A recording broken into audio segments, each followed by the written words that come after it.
Okay, well, I thought this time that I would actually cover some of the biblical stories. And hopefully a number of them. As I said last time, I'm going to go through this, well, as fast as I am able to. I want to do it as complete a job as possible. And of course, the probability that I'll get through the entire Bible is very low. But we'll get through a lot of the major stories in the beginning of it, and that's a good start. And then, assuming that this all goes well, then maybe I'll try to do the same thing again, either in the fall or next year. So, assuming that everything is still working out properly next year. It's a long ways away. All right, so I guess we'll start. So last week, I talked to you about a line in the New Testament that was from John, and it was a line that was designed to parallel the opening of Genesis, and it's a really important line, and I thought I would re-emphasize it because the Bible is a book that's been written forward and backwards in time in some sense, like most books, because if you write a book, of course, when you get to the end, if you're the writer, you can adjust the beginning and so on. So it has this appearance of linearity, but it isn't linear. It's like you're God in some sense standing outside of time. That's your book, and you can play with time anywhere along it. And the people who put the book together, or the books together, took full advantage of that, and that makes the story, it gives the story odd parallels in many, many places, in a very large number of places. And this is one of the major parallels, at least from the perspective of the Christian interpretation of the Bible, which of course includes the New Testament. And so there's this strange idea that Christ was the same factor or force that God used at the beginning of time to speak habitable order into being. And that's a very, very strange idea. It's not something that can be just easily dismissed as superstition, partly because it's so strange. It doesn't even fit the definition of like a superstitious belief. It's a dreamlike belief in some sense. And what I see many of the ideas in the Bible as is these dreamlike ideas that underlie our normative cognition and that constitute the ground from which our more articulated and explicit ideas have emerged. And this one's so complicated, this idea is so complicated that it's still mostly embedded in dreamlike form, but it seems to have something to do with the primacy of consciousness. And this is one of the biggest issues regarding the structure of reality, as far as I can tell, because everyone from physicists to neurobiologists debates this. There's the stumbling block for a purely objective view of the world seems to me to be consciousness. And consciousness has all sorts of strange properties. For example, it isn't obvious what constitutes time, or at least duration, in the absence of consciousness. And it isn't also easy to understand what constitutes being in the absence of consciousness, because it seems to be the case, well, if a movie is running and there's no one to watch it, I know it sounds like the tree in the forest idea, but it's not that idea at all. If a movie is running and no one's watching it, in what sense can you say that there's even a movie running? Because the movie seems to be the experience of the movie, not the objective elements of the movie. And there's something about the world, at least insofar as we're in it as human beings, that is dependent on conscious experience of the world. Now, of course, you can take consciousness out of the world and say, well, if none of us were here, if there was no such thing as consciousness, then the cosmos would continue running the way it is running. But of course, it depends on what exactly you mean by the cosmos when you make a statement like that, because there's something about the subjective experience of reality that gives it reality. Or at least that's one way of looking at it. And since we're all pretty enamored of our own consciousnesses, although they're painful because they define our being, it's not unreasonable to give consciousness a kind of metaphysical primacy. Now, and it's deeper than that, it's a deeper idea than that, because there are physicists, and they're not trivial physicists like John Wheeler, who believes that in some sense consciousness plays a constitutive role in transforming the chaotic potential of being into the actuality of being. And he actually thinks about it, he's not alive anymore, but he actually thought about it as playing a constitutive role, And then from the neurobiological perspective or from the scientific perspective, it's like consciousness is not something we understand. I don't think we understand it at all. It's something we can't get a handle on with our fundamental materialist philosophy. And I don't know why that is. It's quite frustrating if you're a scientist, but it isn't clear to me that we've made any progress whatsoever in understanding consciousness, even though, well, we've been trying to understand it for hundreds of years, and even though psychologists and neurobiologists and so forth have really put a lot of effort into understanding consciousness from a scientific perspective in the last 50 years. So anyways, what it seems to me is the idea that God used the word to extract order out of, habitable order out of chaos at the beginning of time, which is roughly the right way of thinking about it, seems to me deeply allied with the idea that what it is that we do as human beings is encounter something like a formless and potential chaos. I mean, we're not omniscient, obviously, and we can't just do whatever we want, but we encounter a formless and chaotic potential. That's always what we're grappling with, and somehow we use our consciousness to give that form. And this is how people act. Like, if you look at how they regard themselves, it's how they act, because you say things to people like, well, you should live up to your potential.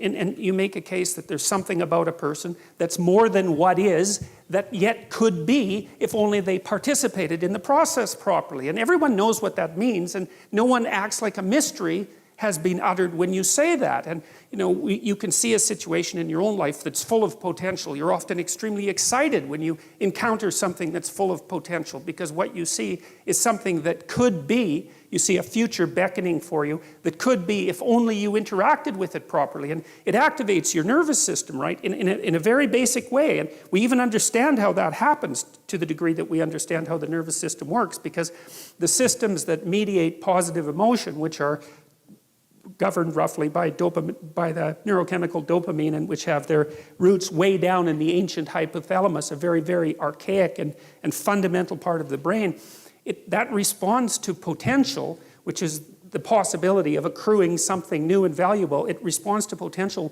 with active movement forward and engagement. And so we're engaged in the world as potential, and it looks like consciousness does that. And so there's this idea that, and this is the main idea that I think is being put forth in Genesis 1. It's something like, and you see this in mythology, like from what I've been able to gather, there's always three causal elements that make up being at the bottom of world mythology. And one is the formless potential that makes up being once it's interacted with, and that's generally given a feminine nature.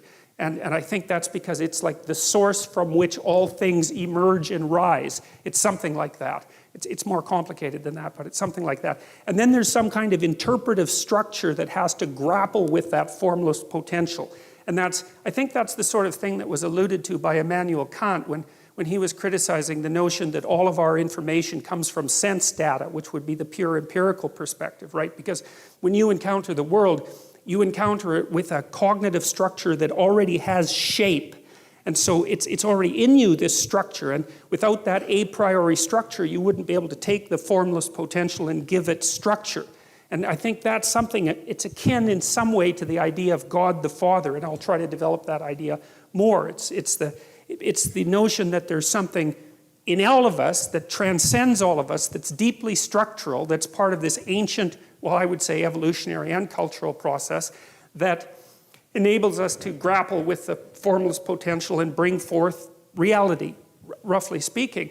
And then there's the final element, and that element seems to be something like consciousness itself, the consciousness that actually inheres in the individual. So it's not only that you have a structure, it's that the structure has the capacity for action in the world. And it's like, you're the spirit that gives the dead structure life. It's something like that. And as far as I can tell, the Trinitarian notion that characterizes Christianity is something like, well, formless potential, which is never given the status of a deity in Christianity. And then the notion that there's an a priori interpretive structure that's a consequence of our ancient existence as beings. It goes back as far in time as you can go, the notion of a structure. And then the idea of a consciousness that is the tool of that structure and that interacts with the world and gives it and gives it reality. And that's the Word, as far as I can tell. And so the notion is that there's a Father, and that's the structure, and there's a Son that's transcendent, that characterizes consciousness itself, and that it's the Son, the speaking of the Son, that is the active principle that turns chaos into order. And God, it's such a sophisticated idea as far as I'm concerned, because, well, there's something about it that's at least phenomenologically accurate, because you do have an interpretive structure, and you couldn't understand anything without it. Your very body is an interpretive structure, right? It's been crafted over, let's say, 3 billion years of evolution. Without that, you wouldn't be able to perceive anything, and it's taken a lot of death and struggle and tragedy to produce you, the thing that's capable of encountering this immense chaos that surrounds us, and to transform it into habitable order. And then there's the idea too, of course, that's deeply embedded in the first chapters of Genesis, which is a staggering idea, you know, and certainly not one that's likely, that human beings were made in the image of God, both male and female were made in the image of God. And that's, of course, a very difficult thing to understand, partly because the God that's referred to in those chapters has a kind of polytheistic element, although it's an element that's moving rapidly towards a unified monotheism. But it's not also obvious to me why people would come up with that concept, because I don't really think that when we think about each other, we immediately think God-like. You know, the notion that every single human being, regardless of their peculiarities and strangenesses and sins and crimes and all of that, has something divine in them that needs to be regarded with respect, and that plays an integral role, at least an analogous role, in the creation of habitable order out of chaos. That's a magnificent, remarkable, crazy idea. And yet we developed it, and I do firmly believe that it sits at the base of our legal system. I think it is the cornerstone of our legal system.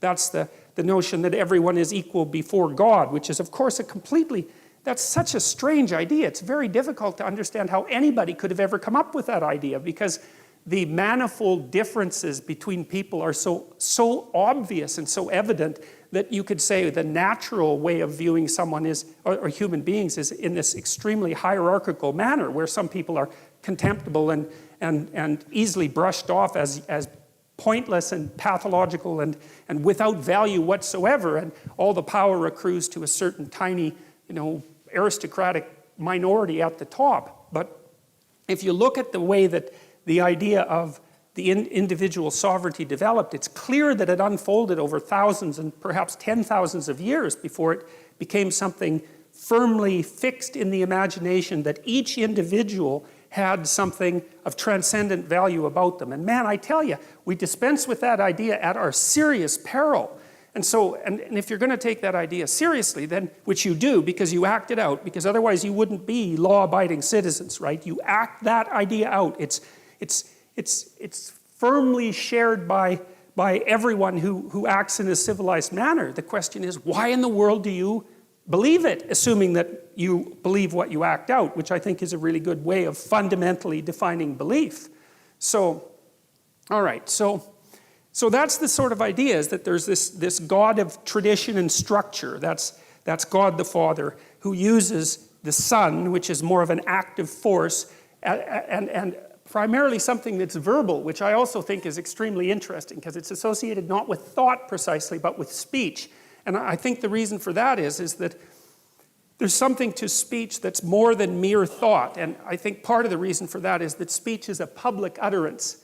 And at least in principle, speech is something that's shaped by the existence of everyone else, at least across time. Because when you speak, your speech is put forward in the world as a causal element, and it's also subject to criticism and cooperation and mutual shaping.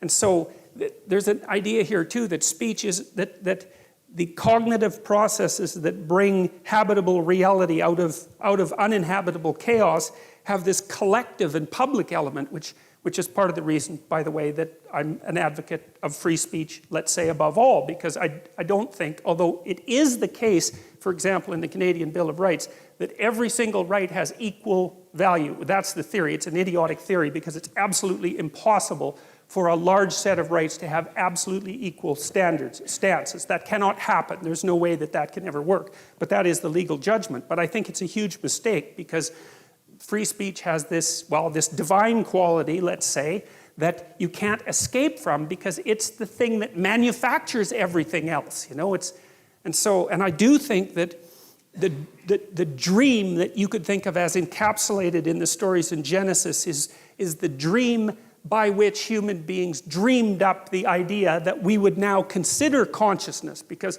you know, it took us a long time to figure out the word consciousness. It's not like it's bloody obvious. Who knows how many thousands of years or who knows what struggles we had to undertake to abstract out something like consciousness and how we had to represent that dramatically, say, or symbolically, or in a dreamlike fashion before we could actually formulate the term and localize that to some degree in people. It's very sophisticated. So John makes the case that, well, there's an emanation of God or an element of God, the transcendent consciousness, it's something like that acts directly and in a sort of living way with the underlying potential of the world. And I think that that's phenomenologically accurate, and I do think that that's the way we regard our lives. Because, you know, when you think about it too, we tend to think that what you encounter when you're looking at the world is the material world, but that isn't how you act. You do act as if you're in a place of potential, and also in a place of potential that you can actually transform, which is also something extraordinarily strange, you know, because we do treat each other as if we're capable of bringing new forms into the world in some permanent manner, right? And we treat each other as if we have free choice and free will, and perhaps we don't. But it's certainly the case that societies that are predicated on the idea that we don't do very well.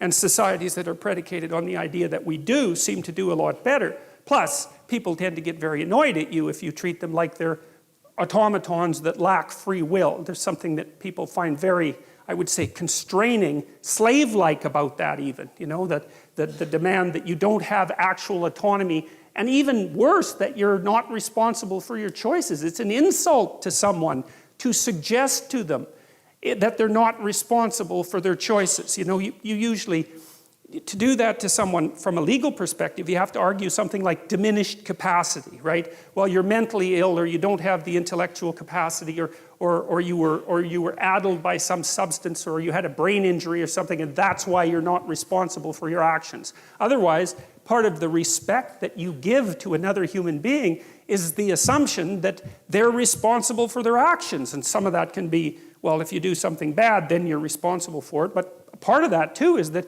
if you do something good, you're also responsible for that. And that also seems necessary because, I mean, it's got to be more annoying than anything else you can imagine to strive virtuously, let's say, to produce something of extreme value and then to be treated as if that was a mere deterministic outcome and that your actual choices had nothing to do with that. I mean, people find that sort of thing extraordinarily punishing. And so I'm willing to, you know, I mean, I know that there are debates about all these things and debates about free will and debates about the nature of consciousness, but I'm trying to take a clear look at how people act and how they want to be treated, and then to trace it back to these old ideas to see if there's some metaphysical, let's say, metaphysical connection. So, all right, so here's how the book opens. In the beginning, God created the heavens and the earth. The earth was without form and void, and darkness was over the face of the deep, and the Spirit of God was hovering over the face of the waters. Now, this is a hard, what would you call, narrative section to get a handle on, because in order to understand it properly, you have to actually look behind it. So there are a lot of pieces of old stories in the Old Testament that flesh out the meaning of these lines. And I can give you a quick overview of it. One of the ideas that lurks underneath these lines, although you can't tell because it's in English, you have to look at the original languages, and of course I don't speak the original languages, so I've had to use secondary sources. Too bad for me.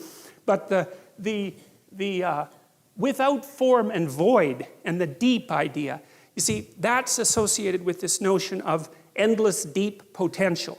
So for example, the words that are used to represent without form and void are something like, well, one is I'm going to get this partly wrong, tohu wabohu, and another one is teom. And it's important to know this because those words are associated with an earlier Mesopotamian word, which is Tiamat. And Tiamat was a dragon-like creature who represented the salt water. And Tiamat had a husband named Apsu, and Tiamat and Apsu were sort of locked together in kind of a sexual embrace. And it was that locking together of Tiamat and Apsu, and I would say that's potential and order, something like that, or chaos and order. They were locked together, and it was that union of chaos and order that gave rise in the old Mesopotamian myth, which is the Anu Elish, to being, to the old gods first, and then eventually, as creation progressed, to human beings themselves. And so there's this idea lurking underneath these initial lines that God is akin to that which confronts the unknown and carves it into pieces and makes the world out of its pieces. And the thing that it confronts is something like it's something like a predatory reptile, or it's something like a dragon, or it's something like a serpent. And I think part of the reason for that, and this is a very deep and ancient idea, is that this is where it gets so complicated to do the translation, is partly that is how human beings created our world. Like, we went out beyond the confines of our safe spaces, let's say. Our safe spaces defined by the tree or defined by the fire. And we actively voyaged outward to the places that we were afraid of and didn't understand, and conquered and encountered things out there, like literally animals, like mammoths and snakes and predators of all sorts. And it was as a consequence of that active, brave engagement with the domain of what we did not understand, the terrifying domain of what we did not understand, that the world in fact was generated. And that idea lurks deeply inside the opening lines of Genesis. And it's a profound idea in my estimation. And I think also that the way our brains are structured, and this is something that I'm going to try to develop more today, is that the ancient circuits that our ancestors used to deal with the space beyond which they had already explored, so that would be home territory. So that's that unknown territory that's characterized by promise, because there are new things out there, but also by intense danger, right? Because we're prey animals, especially millions of years ago when we were very young. We had to go out there and encounter things that were terribly dangerous. And there was a kind of, let's say, paternal courage that went along with that.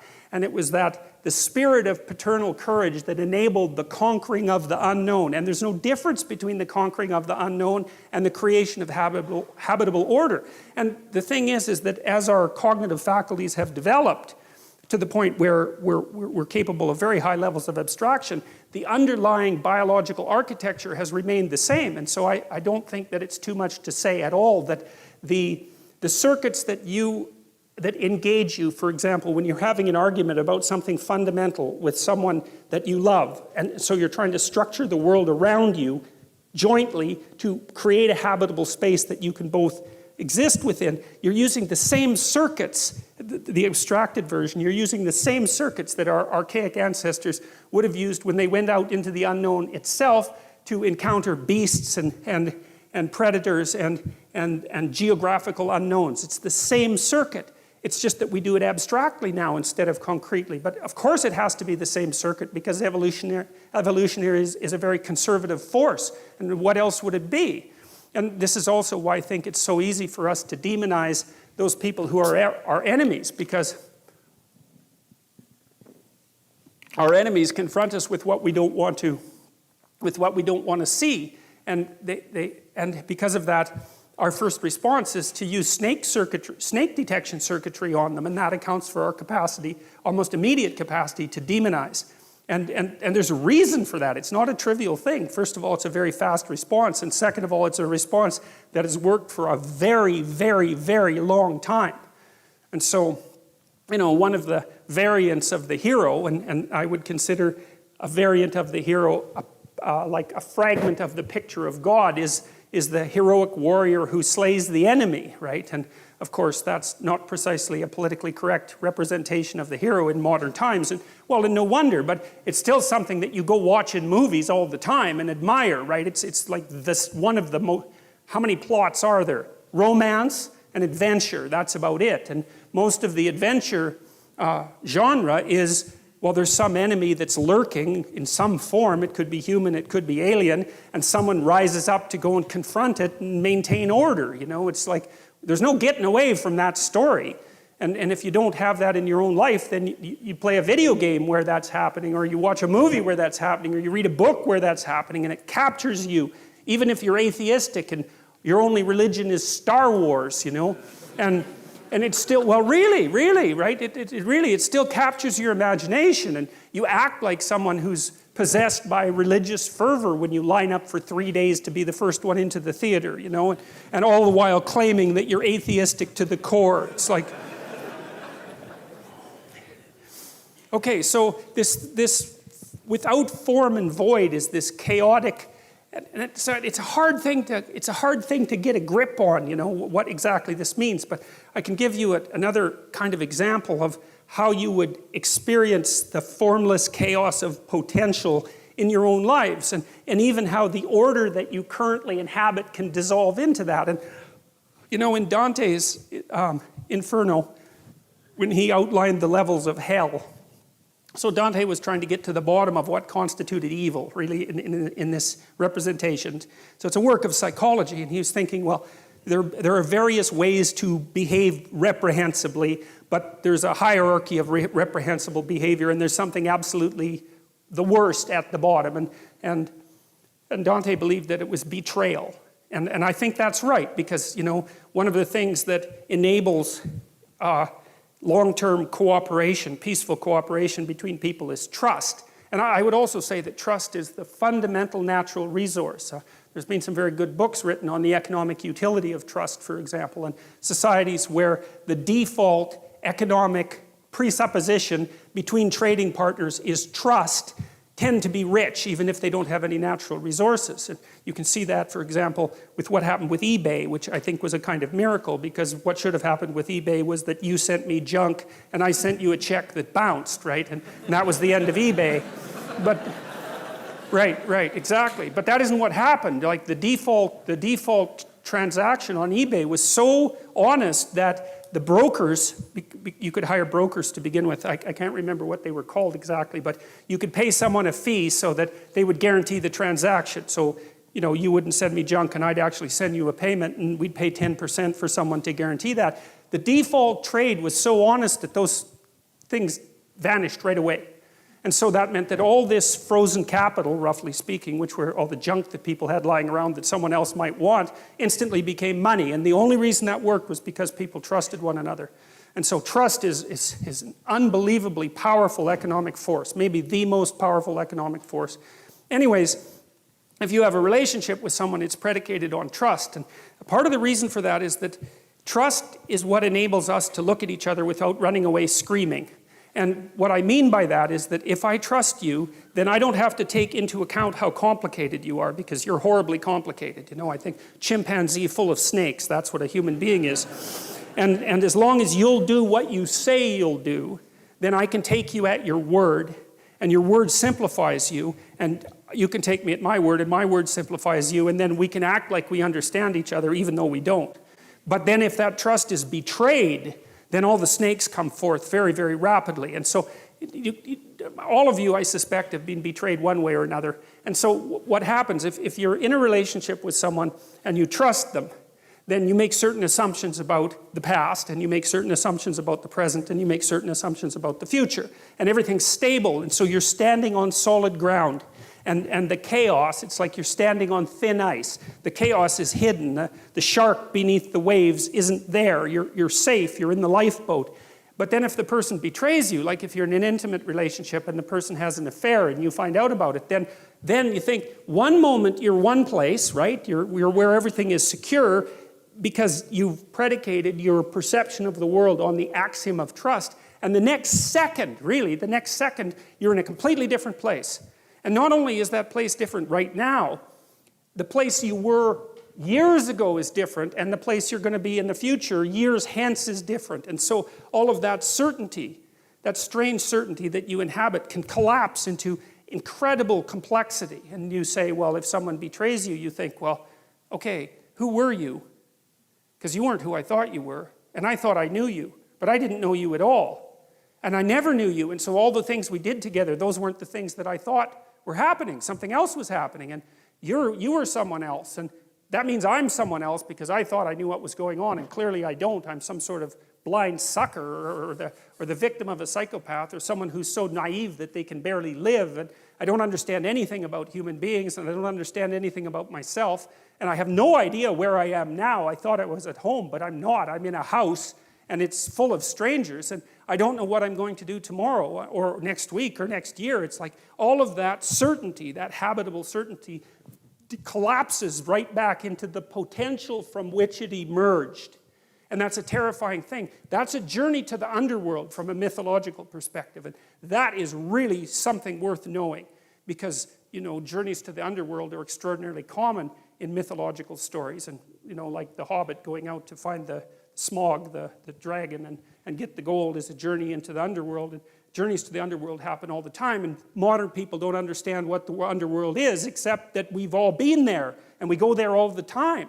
And we go there every time the solidity and stability of the world that we've erected, at least partly through our speech, is shattered because, some sort of snake appears. That's another way of thinking about it, and it's a really good way of thinking about it because, no matter how carefully you construct the little habitable area that's around you, there's always something you didn't take into account, and there's always something that can pop up its head and do you in and make you aware of your mortality and age you for that matter, or even kill you. And that's the permanent situation of life, which is part of the reason why I think the story of Adam and Eve, for example, is archetypal.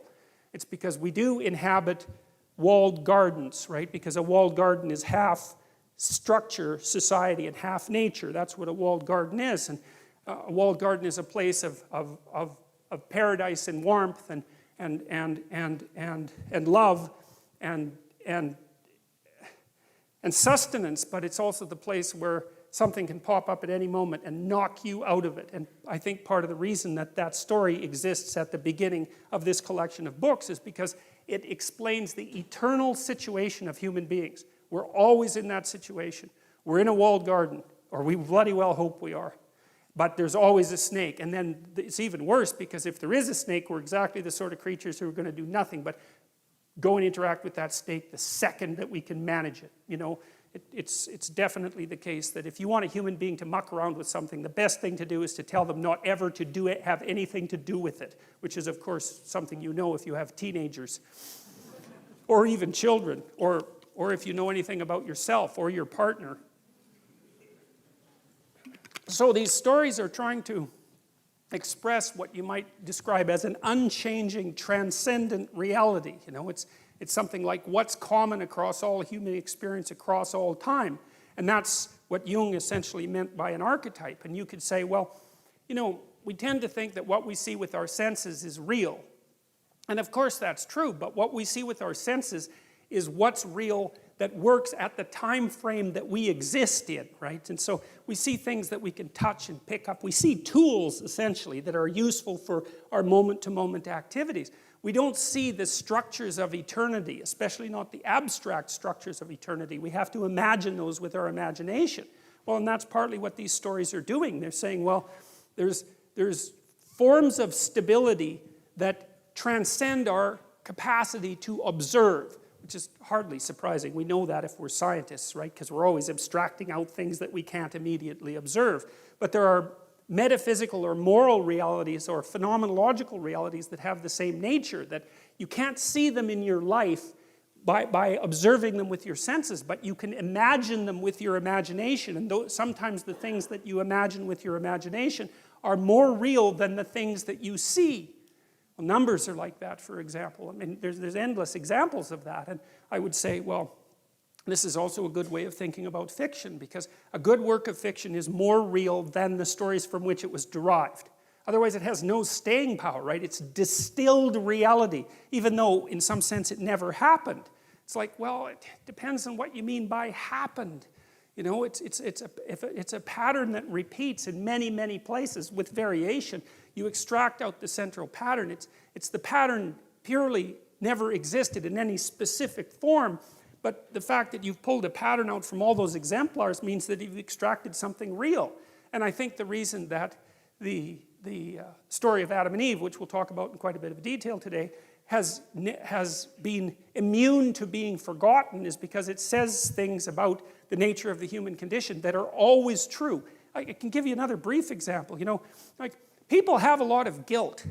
There's a line of social psychology that claims that most people feel that they're better than other people. And I just don't buy that. That isn't what I've seen in my life. And maybe I'm a bit biased because I'm a clinical psychologist and I see more people who are overtly suffering, maybe, than people do in general. Although I'm not so sure about that, because you don't have to scratch very far beneath the surface of most people's lives before you find something truly tragic. And I don't mean the sort of tragedy that you whine about. I mean, your mother has Alzheimer's, or your best friend committed suicide, or you have a close relative with cancer, you have a sick child, or there's something wrong with you, because almost everyone has at least one really terrible thing wrong with them. And if you don't, hey, you will. So that tragic sense of being is there with people all the time. And it's also the case that in my experience, I rarely meet someone who says, hey, I'm doing everything I possibly can, I'm a hell of a guy, and I can't see how I could possibly improve, You meet someone like that, you think they're narcissistic, right? And you're right. But most people don't feel that way. They feel like they could do a hell of a lot better than they are, and they're quite acutely aware of their faults, and they don't feel that they're what they should be. And you see, what happens in the story of Adam and Eve as well is that when people become self-conscious, at least that's how it looks to me, they get thrown out of paradise and then they're in history. And history is a place where there's pain in childbirth and where you're dominated by your mate and where you have to toil like mad, like no other animal, because you're aware of the future. You have to work and sacrifice the joys of the present for the future constantly, and you're going to die. And you have all that weight on you. And to me, again, that's just, how can anything be more true than that? That's just, as far as I can tell, that's just how it is. Unless you're naive beyond comprehension, there's something about your life that is echoed in that representation. And why it is that, we're such strange creatures because we don't seem to really fit into being in some sense. And that's also what's expressed in the notion of the fall. The existentialists said, well, people feel like they have a debt that they have to pay off to existence for the crime of their being, something like that. And maybe it's because we're acutely aware that we have to offer something of value to the people around us so that they can tolerate us, while we're going about our business. But it seems deeper than that. It's that human beings seem to exist in a post-cataclysmic world. And that's exactly also what's represented in Genesis. And it's very interesting because, there's, in the Adam and Eve story, there's two catastrophes, essentially. There's the catastrophe that occurs when Adam and Eve wake up, which we'll talk about in detail, and become self-conscious and know that they're naked. And their eyes are open, right? So that's the terminology that's used. And to have your eyes open means to have an increment in consciousness, essentially, because eyes are associated with consciousness for human beings because we're intensely visual animals. And so the metaphor of having your eyes opened is the same as the metaphor of coming to consciousness. And as soon as Adam and Eve come to consciousness, they realize they're naked. And, the classic interpretation of that is that it has something to do with sexual sin. And I don't believe that. I don't believe that that's what it means, although there are elements about that are relevant. It's more that to realize that you're naked, it's like if you dream that you're naked on a stage in front of people, that's not a sexual dream, man, unless you're some kind of strange exhibitionist, right? It's you want to cover yourself up and get the hell off that stage as fast as possible. And so to be naked in front of a crowd is to have everyone, it's to have the judgment of the social world focused on your self-evident inadequacies. And that makes people self-conscious, and that's a real human state. It's associated with neuroticism in the Big Five trait model. But people don't like that at all. They don't like having their fragility and vulnerability exposed to the group. It's one of the two major fears of people, because one is social humiliation, and the other is something like mortality and death. And your typical agoraphobic, for example, gets to have both those fears at the same time, because it's usually a she, tends to believe she's going to have a very spectacular and exhibitionistic heart attack in a public place and make a terrible fool of herself while she's dying. So, and then that's a good example of the two archetypal fears that characterize human beings. So to me, and I said that I tried to approach these stories as if I didn't know what they were about, because that seemed right to me, because they're mysteries. Everything about them is mysterious, and why we have them is mysterious, and what the hell you're all doing here is mysterious, listening to this lecture. And reading Jung, because Carl Jung was very, very helpful in this, because he faced these stories with a beginner's mind and presumed there was something to him that he didn't understand, given that they were at the very bloody bottom of our civilization, which is historically perfectly clear, and that they came out of the midst of time. And he wasn't satisfied with the idea, the Freudian idea that God was just the father, or the Marxist idea that religion was the opiate of the masses. It's like, if religion was the opiate of the masses, then communism was the methamphetamine of the masses, I can tell you that. So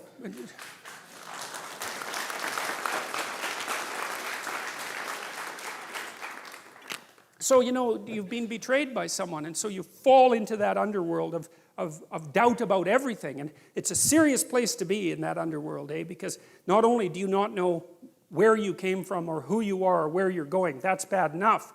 So that's the underworld itself. But there's a subdivision of the underworld, like the worst suburb, which is, I think, what hell is, essentially, from a metaphysical perspective. Because, if someone really cuts you off at the knees, especially if they do it in a malevolent way, and if you're going to be betrayed, and you really want to be betrayed properly, you want to be betrayed by someone who's really out to hurt you. They just weren't being stupid. They were like after you for whatever reason. And then that's also, you plunge into that underworld space, and that's also when you start to nurse feelings of resentment and aggrievement and murder and homicide, and even worse, because if people are betrayed enough, they start to obsess about the utility of being itself, and perhaps go to places that no one would ever want to go if they were in the right mind, and to develop and nurse fantasies of the ultimate revenge. And that's a horrible place to be, and that's hell as far as I can tell. And that's why hell has always been a suburb of the underworld, because if you get plunged into a situation that you don't understand and things are not good for you anymore, it's one step from being completely confused.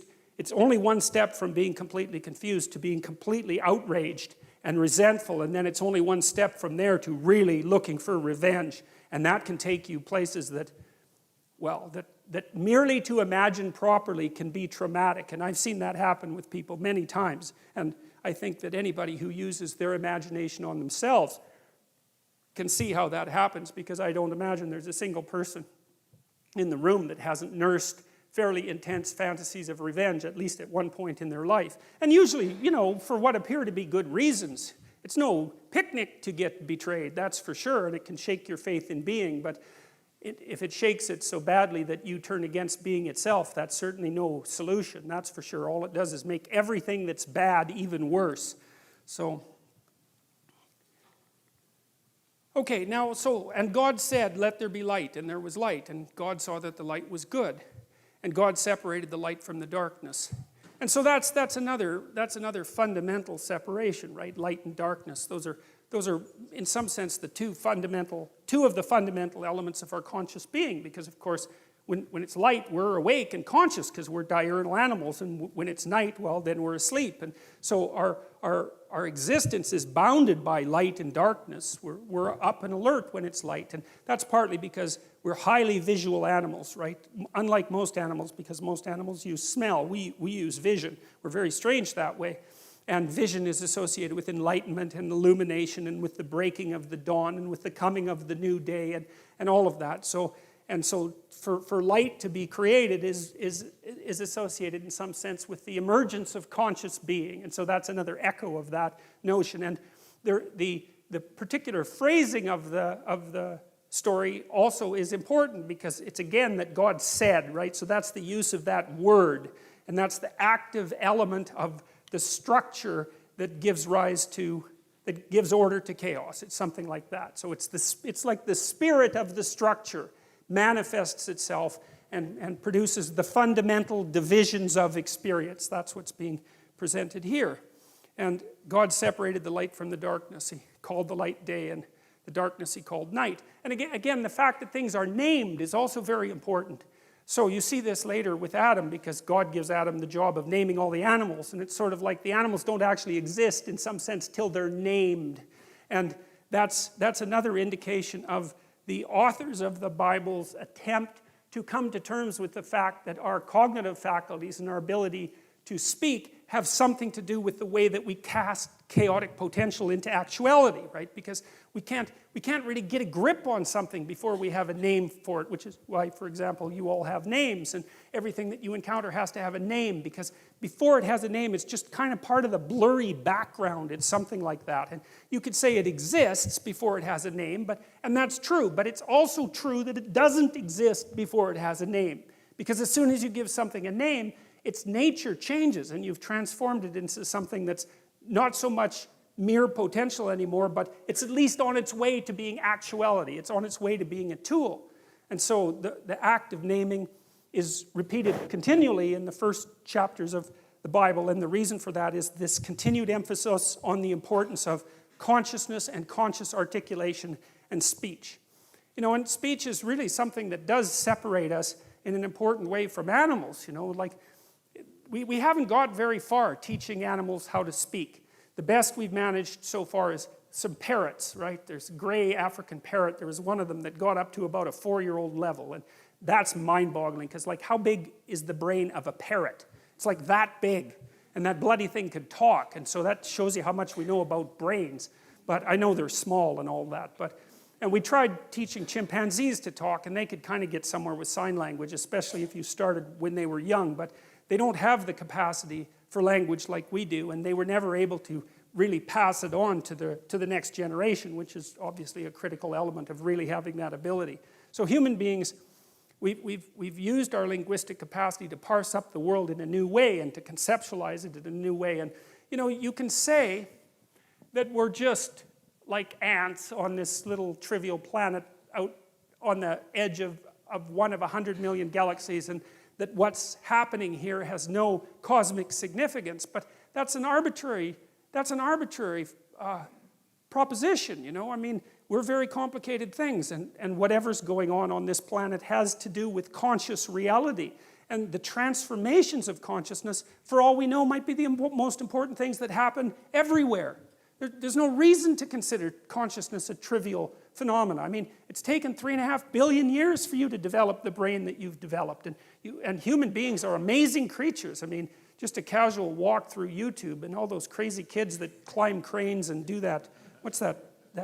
Yeah, parkour, man. That stuff's unbelievable, you know? I mean, human beings are crazy, crazy animals. There's almost nothing we can't do. And I'm very loath to assume that the transformations of consciousness that are described in the early stories in the biblical accounts are somehow cosmically trivial. It doesn't strike me that way, and it's certainly not self-evident. And even if they are cosmically trivial, whatever that means, the rocks don't care what you think. Well, who cares what the rocks think? First, they don't think. So I don't see why that's exactly relevant. But even if it's all the same to the cosmos, which is something that I doubt, it's certainly not just all the same to you, you know, because your consciousness has a quality and it matters. Heidegger, for example, who's a philosopher whose writing sort of influenced me post hoc, because I recreated some of the things that he had talked about in the 30s before I knew much about him. But one of the things that Heidegger said was that the fundamental element of human being, of human phenomenology, was care. He said that that's the basic essence of your being, is that you care about things. You know, and that's either negatively or positively, right? To not care about something or to hate it is still to be involved in care. And so, even if the cosmos itself is neutral with regards to our existence, we're not, and we're the only things that we know of that are conscious, and so, well, we might as well go with that. And there's no reason. See, I can't help but think that the constant attempts by people to trivialize the nature of their own consciousness has a dark side. I'm a psychoanalyst, and so I always think that way. It's like, well, first of all, if if you as a being don't matter, then you don't have to do anything. It's a great justification for total lack of responsibility. And that really twigs something for me, because, you know, people who are bent, let's say, or vengeful or angry are always looking for a reason why they don't have to be responsible for anything. Plus it's a lot easier. And so the notion that consciousness is trivial immediately allows you to wander down that path. And so I'm skeptical of those claims. And I also think that there's a deep hatred of humanity that underlies those claims as well. And I read my YouTube comments sometimes, you know, and I've always been annoyed that, you know, because I've heard like sort of radical, clueless environmentalists say things like the planet would be better off without people on it, which is something that, like, you just cannot say that. If you say that and listen to yourself, you should like go to a monastery for like 3 years and never say a word and have a shower every 10 minutes until you've learned your lesson properly. You know, you can't utter a more genocidal phrase than that, you know. And of course you always do it in a display of your care for the world. It's like, well, if we just didn't have any people, it's like, well, we'll just line them all up and shoot them with machine guns. No, it's really sickening. It's appalling. And there's a hatred for humanity that's at the bottom of it. And I mean, you can kind of understand why, because we're messy and, you know, we don't clean up after ourselves, and, you know, we're like raping the rainforests and that sort of thing. But I do have some sympathy for people because, you know, we're hell on Mother Nature, but she certainly returns the favor. So, and that's a good thing to remember. You know, a lot of what we're doing is just bloody well trying to exist with a relative minimum of pain. And we're doing our best to get, you know, to get as good at doing that as fast as we can. And that's not an easy thing. There are lots of us, and like life is bloody complicated. And the other thing that happens too is, again, if you scratch just beneath the surface of people, and this is something that's always, you know, to me has been a kind of miracle, is if you talk to someone, they're out doing their job, and maybe they're doing a good job at it, like some emergency room nurse, you know, it's, God, there's a job for you. Or maybe they work in palliative care. You know, and you talk to them and you find out they've got like 4, as I said before, serious problems in their family, and maybe they're diabetic to boot, and yet they haul themselves out of bed in the morning and go take care of dying people. It's like, good God, people deserve a bit of respect for struggling forward and not always trying to make the planet a worse place when they're beset on all sides constantly by, you know, an unending series of tragedy. You'd think we could have a little bit of sympathy for ourselves as a consequence of that. It's like we're not all like rapacious, greedy monsters who are bent on just devouring everything in our path, you know. It's a little bit more complicated than that. So, all right. Anyway, so let's go to the next part of this here. All right, so, and God said, let there be an expanse in the midst of the waters, and let it separate the waters from the waters. And God made the expanse and separated the waters that were under the expanse from the waters that were above the expanse. And it was so, and God called the expanse heaven. And there was evening and there was morning the second day. Well, to understand that, because that doesn't make any sense at all, really. So I think I told you a little bit about this before. So the world that's being created in this particular account is a phenomenological world. There's a disk of land, because if you go out in a field and you look around, you're on a disk of land, so that's pretty obvious. And then there's a dome on top of it. It's more or less held up by the mountains, and rain comes down, so there's water above the dome, because where else would the rain come from? And underneath the ground, there's fresh water. You can drill down and find that. And then around that, there's salt water. And so that's the world. And it's kind of an empirical world, because if you're a child and you just go out in a field and you look at the world, that's sort of what it would be like. And so that's the world that's being created. And so one of the things that is worth thinking about, and this is something Carl Jung was very interested in, is that these old descriptions are half geographical and half empirical, so sort of based on observation, and half psychological. So one of the things Jung was interested in, for example, was astrology, but mostly for a psychological reason, because, you know, there are stars up on the dome, and then when you look at the stars, you can imagine the shapes of the stars, and that helps you orient yourself, because as soon as you can see shapes in the stars, then you can recognize the constellations and you can orient yourself at night. But then the constellations become gods, say, and the gods turn into a drama. And the drama comes from within. It's the projection of imagination. And so when Jung was analyzing astrology, he was analyzing psychology, because he saw the astrological narrative as the projection of the human imagination onto the cosmos. And so when he was analyzing astrology, he was analyzing psychology. And the same thing is the case with these stories, is that the world they describe is it's not the natural world like a scientist would describe it, because these people weren't scientists. They didn't have the technology and the tools. It was the way for them it was the world. For us, it's the way they saw the world. And so we're looking at the way they saw the world. And a lot of that's psychology, and we share that psychology to a large degree with those people. So in this is psychology. But it's interesting to know what the geographical substrate is so that you can kind of understand the stories. And I like this picture because it's great from a psychological perspective. It's a very famous picture. And so basically what you have here is the world as we know it, and there's the dome with the sun and the moon on it and the stars. And then if you look outside what you know, well, then you're out into this cosmic space, right? And those are like the wheels of the planets and the music of the spheres. And that's the ever-present explorer who's gone beyond the domain that he can understand and is peering out into the unknown as such. And it's a psychological picture. It's like, because you do know some things, and then outside of that there are things you don't know. And when you're feeling brave, you put a foot or two out where you don't understand, like, because there's frontier everywhere, right? And if you're feeling heroic and you want to do something for the world and you want to expand what you understand, you poke your head through what you know and you take a look at whatever structure is out there. And he's pretty smart, because most of them is still where it's safe. And I would say that's a good thing, because if you jump right out there, well, then maybe you fall off the edge of the earth. And I wouldn't precisely recommend that, especially if you do it accidentally. And to me, this is a recreation of the Taoist yin-yang symbol, with the white paisley here, and that's what you know, and the dark paisley serpents really there. And the right place to be is right on the line between them, because you got one foot where you understand, that gives you security, and then, but it's kind of dull, because, hey, you know everything that's going on there, and that isn't what people are like. They don't want just security. Dostoevsky said that in Notes from the Underground, a great, great book. And he said, I love this, it was an early criticism of the notion of a political utopia.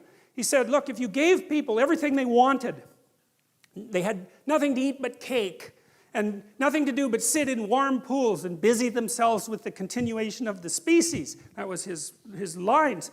That the first thing they would do, well, maybe after the first week, was like go kind of half insane and smash everything up, just so that something that they didn't expect would happen, so that they'd have something interesting to do. And it's so right, because the utopian notion that if you just had all the material stuff you wanted, that you'd be, well, what would you be? What would you do? Would you just sit on the couch and watch TV? I mean, you'd be, I don't know what, you'd be cutting yourself just for entertainment in no time flat, and that's the sort of thing that people do. And so we're not adapted for security and utopia. We're adapted for a certain amount of security, because, we are vulnerable, but mostly we want to have one foot out where we don't know what the hell is going on, because that's where you're alert and alive and tense and with it. And I believe this, and I believe it actually has something to do with the hemispheric structure of the physiology of your brain, is because the right hemisphere looks roughly adapted to what you don't know, and the left hemisphere, and this is an oversimplification, but a useful one, is adapted to the world that you do know, and the right place for you to be is halfway between them. Because and you can tell that. That's what's so cool. And this tells you that this is actually reality that's manifesting itself to you. That sense of active engagement you have in the world when things are working well for you, where you should be at the right time. You're alert and on top of things and engaged, and you don't have much of a sense of time, and the sense of the tragedy of life sort of recedes. And that's when you've got one foot where it's secure and one foot out in the unknown, and your brain signals to you that you're in the right place by making what you're doing meaningful. And that sense of meaning is actually a neurophysiological signal that you've got the forces of the cosmos properly balanced in your being at that moment. And that's why it feels so good. And then, well, what else could it possibly be? I mean, our brain is capable of looking beyond our vision. That's what it's for. And that sense of engagement, there's no reason to assume that that's anything but a real signal. And you can reduce it. You could say, well, the problem with being where you know only is that you don't know everything. And that's going to be a problem in the future. And the problem with being where you know nothing is that's just too much, man. Like, you know, you go into panic mode and because anything can happen there and you can't handle it. So you got to mediate between those two things. You want to be secure enough so that your physiology isn't revving out of control, and you want to be out there in the unknown enough so that you keep updating yourself constantly, constantly, constantly. And that's the place where information flow is maximized. And you know that because that's where you are when you're having a really interesting conversation with someone, or you're gripped by a book, or you're really into a movie, or maybe something that you do as a apart from your work, or maybe even in your work, you're into it. And that's because you are in the right place at the right time, and your whole nervous system is signaling that to you. And I would say that's the sort of place that you should be all the time. Of course, you can't be because no one's perfect, but that's the recreation of paradise on earth. It's something like it because you are in the right place at the right time when that is happening, subject to certain, what would you say, restrictions that we can talk about later. Well, that's what this guy's doing. And that's, I would say, akin to the action that God is taking when he's transforming the chaos of potential into habitable being. And it's the sort of thing that human beings are supposed to act out. And God said, let the waters under heaven be gathered together into one place and let the dry land appear. And it was so.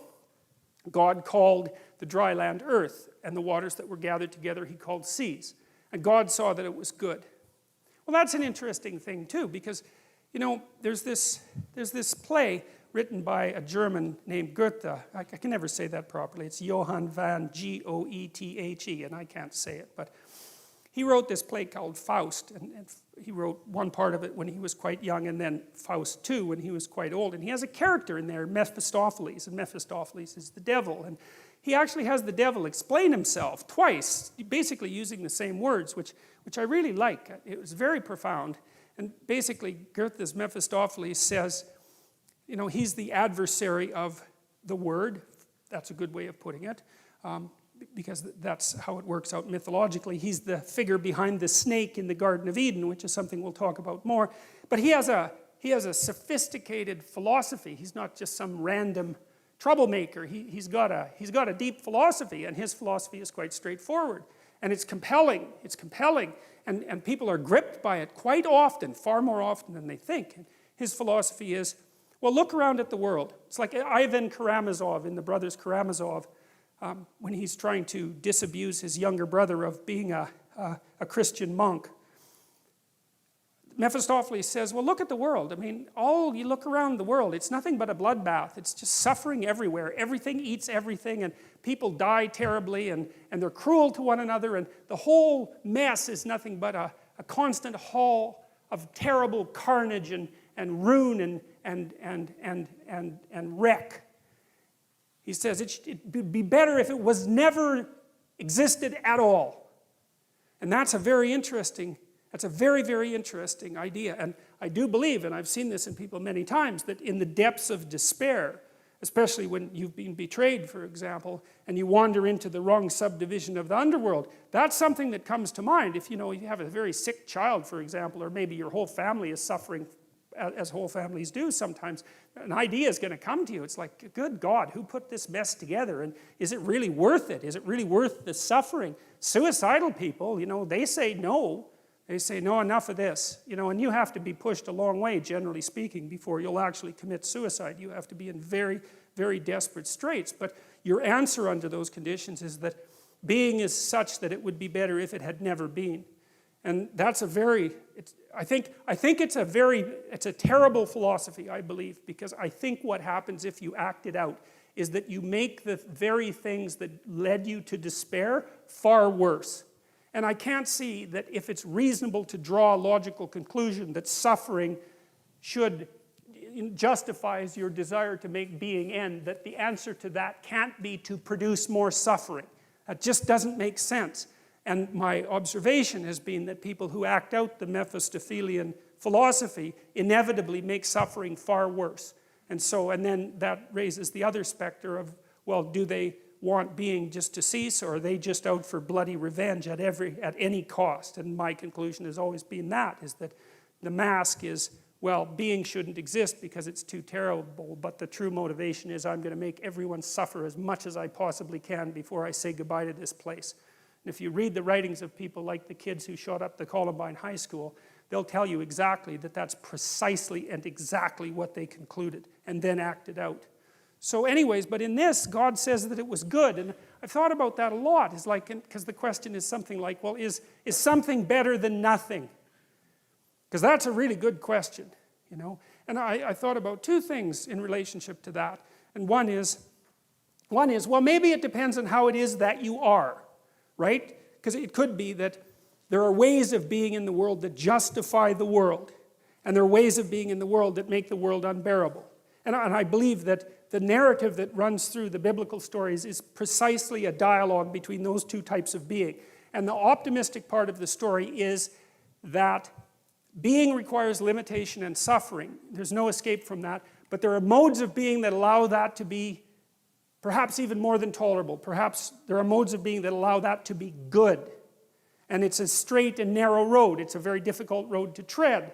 So I think, well, that's possible. You know, I'm not an optimist by nature, but that's one of the things that I've conceptualized and read about that I actually find plausible, because it's certainly the case, everyone knows this, that there are ways that you can act that make things worse.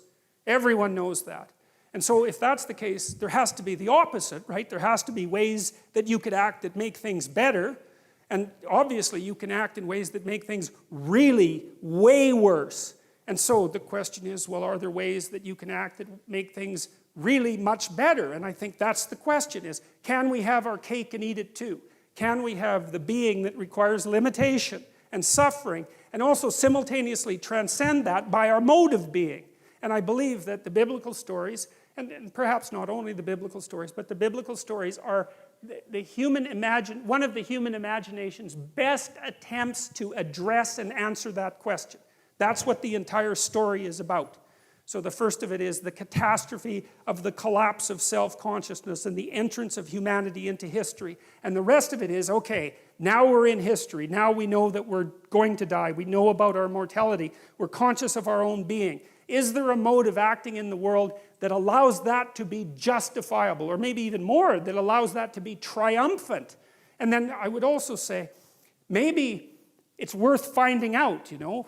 That's the other thing that's so interesting, because you've got this short time on earth, and there's lots of things that are very, very difficult to contend with, and you have the problem of tolerating yourself even in all your insufficiency. And one of the things that seems to me to be the case is that if you adopt a sufficiently profound mode of being, if you attempt to do that, then the mere act of lifting up that weight is enough to justify the fact that you're insufficient and mortal and bound by tragedy. And I believe that, and I believe people believe that, because if you watch how people act, they look for people they admire. And they do admire people, right? It's a natural phenomenon. You see it starting with children. Children admire and then they imitate.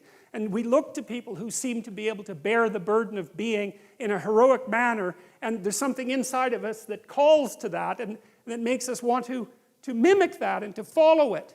And I think that that's the deepest and most profound of instincts, and I think it's right. And even if you're not so convinced on the positive end, you know, because it's more difficult to be convinced of the positive, you can certainly be convinced on the negative end, because there are ways of being that are so brutal and so reprehensible that merely to read about them is enough to traumatize you. And I think that if you're a person who hasn't lost their soul completely, you can't help but encounter stories like that and shudder away from them. And, you know, Alexander Solzhenitsyn, who was the person who did most to unmask the absolute horrors of communist totalitarianism,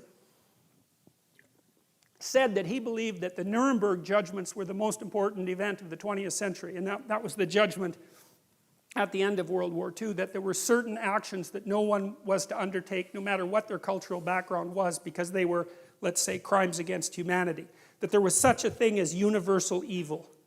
And you can debate that, you know, I mean, and people certainly have, but the problem is if you debate that, then you have to say that there are conditions under which the sorts of things that happen, say, in the concentration camps, which would be the gassing of children after their torture and their forcible removal from their parents and all the terrible things that went along with that, that's just okay. It's just an opinion. It's just something that happened, and there are circumstances under which that's justifiable. If there's no transcendent good and evil underneath that argument, it's only a matter of practicality. And it seems to me that that's not the right conclusion to draw. That's how it seems to me, and that's what Solzhenitsyn concluded when he looked at the Nuremberg trials. So the notion that it was good, well, even if you don't believe that, and because maybe it's not as good as it could be, I would say it's incumbent on you as someone who participates in the process of furthering creation to act as if it could be good at least, and to further that with all of your efforts. Partly because what the hell else do you have to do that could possibly be better than that could possibly justify your existence more than that? And you know perfectly well, if you have any sense at all, if you think clearly about it at all, is that that's what you want to see in everyone else. You're desperate and maybe you're cynical, and now and then someone appears that acts at least momentarily like a light in the darkness, and that lifts your spirit up and gives you a little bit of hope and maybe helps you continue on. Well, that's obviously a call to being. It's a statement from your own soul that says, well, there's something about that's how you should be. And maybe then, well, we get a chance to participate in what is good. I've thought too, well, we'll leave that for a little later. And God said, let the earth sprout vegetation, plants yielding seed and fruit trees bearing fruit, in which is their seed, each according to its kind on the earth. And it was so. And the earth brought forth vegetation, plants yielding seed according to their own kind, and trees bearing fruit, in which is their seed, each according to its kind. And God saw that it was good. And there was evening and there was morning, the third day. I like that. You see, it's interesting, these old pictures, because if you look here, you got this halo around God's head, and you've got this split again between night and darkness, and God's right on the border between the two. And that's the sun, right? That's what a halo is. A halo is the sun or the moon. Sometimes it's like a coin. You have the queen's head on the coin, and that's the queen on the moon, and it's silver, and it's a symbol of value because, of course, the queen is sovereign, and the moon is the sovereign of the night sky, and gold, of course, is the sun, and gold is pure because it doesn't mix with other metals, and it shines like the sun, so it partakes of the sun, and God partakes of the sun because there's something about whatever he represents that's associated with consciousness and illumination and enlightenment, and it's that force of illumination and enlightenment that's right on the border between these two sets of phenomena, and that's kind of what that picture is trying to present. And so, it's a metaphor, that's one way of thinking about it, but it does, again, allude to the underlying idea that there's something about consciousness that's integral to being itself. And God said, let there be lights in the expanse of the heavens to separate the day from the night, and let them be for signs and for seasons, and for days and for years. I mean, that's a remarkable bit of writing there too, because you just think about how bloody long it took our caveman ancestors to look at the night sky and start to figure out that there were repeating patterns across years that enabled them to mark the seasons. I mean, I just can't imagine how they figured that out. It's the degree of careful observation that it took. And I mean, we know people figured that out a long time ago because, those great megalithic monuments like Stonehenge seem to be astronomical observatories, essentially, and you see the same thing with the pyramids. I mean, people were looking at the damn sky, trying to figure out, looking at God, because that's kind of what you're doing when you're looking at the night sky, trying to figure out the regularity and order in the universe, and that's all compacted into this little line, and let them be for signs and for seasons, to be oriented by the stars. Amazing. And then let them be lights in the expanse of heavens to give light upon the earth, and it was so. And God made the two great lights, the greater light to rule the day, and the lesser light to rule the night and the stars. And God set them in the expanse of heavens to give light on the earth, to rule over the day and over the night. And so there's an idea of sovereignty there too, right? That there's an analogy between the ruler and the heavenly bodies that light up the that light up the darkness, essentially. And that's a really interesting idea, too, because it took us a long time to come to terms with, as I mentioned last week, to come to terms with the idea of sovereignty itself and to decide what constituted valid power. And it's not power. It's not power. It's authority and competence and not power. It's not dominance either. It's more sophisticated than that, because the people that you want to rule aren't people who have power, because power just means I can hurt you and you can't hurt me back. That's not what you need from a ruler, even though it devolves into that from time to time. What you want is the kind of wisdom that illuminates the darkness, and to associate the sovereign with the heavenly kings of the light is a perfectly reasonable thing to do from a metaphoric perspective. And that's an ancient, ancient idea, you know, and another example of how we're grounded in a dream. And God set them in the expanse of heavens to give light on the earth, to rule over the day and the night, and to separate the light from the darkness. And God saw that it was good. Another emphasis on the fact that it was better that there was something than nothing. And, you know, maybe you could consider that the declaration of the cosmos is something like, well, it's better that there's something than nothing. And, well, how do you know that? And I guess the answer to that is that there's something instead of nothing. And I know that that's not proof, but it's still a remarkable fact that it happens to be the case, and no one does know why that is. And so maybe we should go along with it and see what we can do with it, you know, and see how we could make it better, because we certainly could if we were really committed to it, and we shook our resentment and our anger and our hatred. And I know there's reason for all of that, because people do suffer terribly, but, you know, God only knows what being could be like if we all contributed to it to the best of our ability. God only knows what we could conquer, and what sort of magnificent cities we could produce, and what things we could eradicate from the suffering of the world.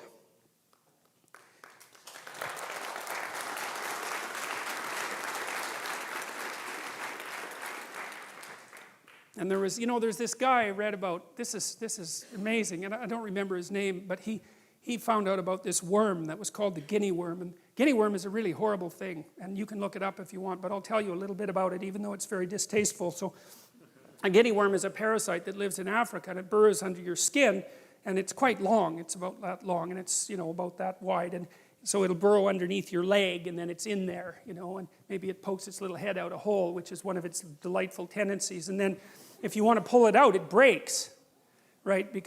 Obviously, because otherwise you'd just pull it out and it would be dead. And so it doesn't like that, so it just breaks off. And many, many people had this horrible disease, you know, and well, you can't imagine what that would be like, because you're part of the 1% and you live in North America, and thank God for that. But, you know, just a little imagine, you don't even want to think about it, let alone have it. And he went to Africa and wiped the damn thing out. It's like, well, great, you know, it seems to me the planet's a lot better off without any guinea worms on it. Even though that's like guinea worm genocide talk, I'm still, you know, pretty happy about it.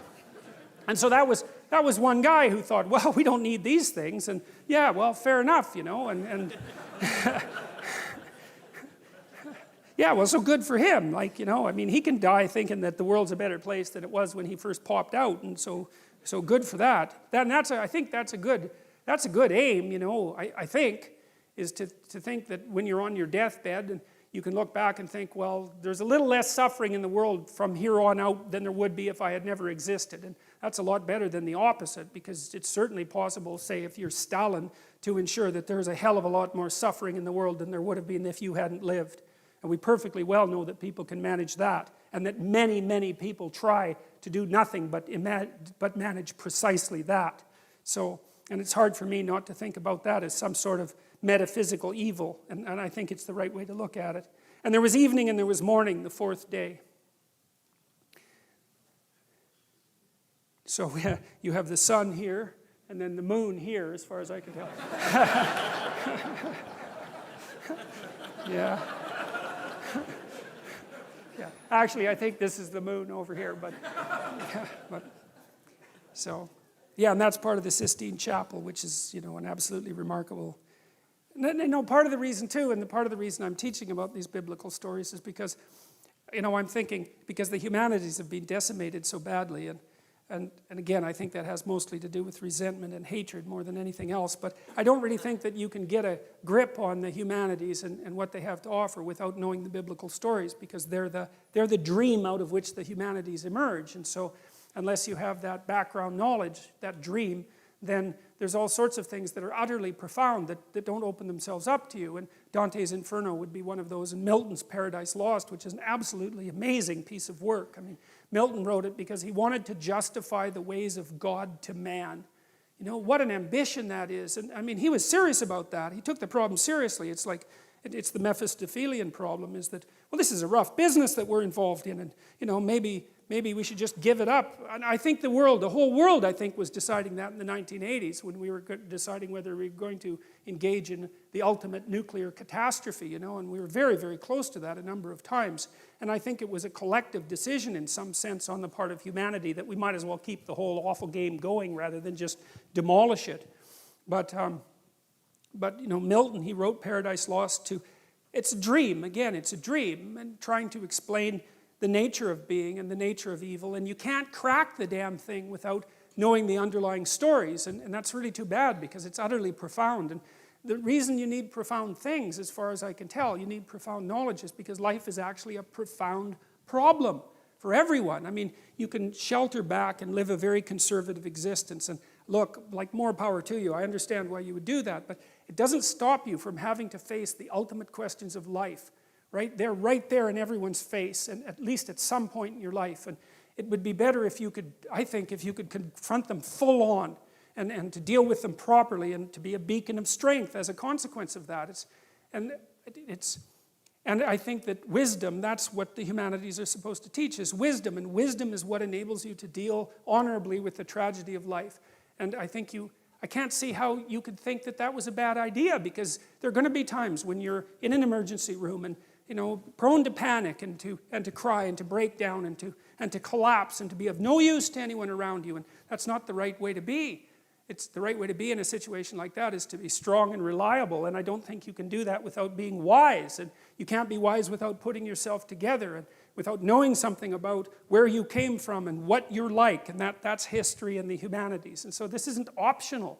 It's more necessary. Man does not live by bread alone, and that's exactly the issue here. So you see these magnificent works, you know. I mean, it's not like Michelangelo thought of this literally, you know. He was a genius, for God's sake, and he's trying to get at something, and he's trying to get at the profundity of human culture. I suppose that's why you have this patriarchal figure here, and the cosmic role that consciousness and tradition plays in being itself. And it's ennobling. And you know, you think people, religious or not, people, hundreds of millions of people come from all over the world to Rome and go through this little tiny chapel to look at this. There's something in it that everyone needs to see. You know, it's not just beauty, it's more than beauty. It's that which feeds the soul. And everyone feels that, even if they can't explain it.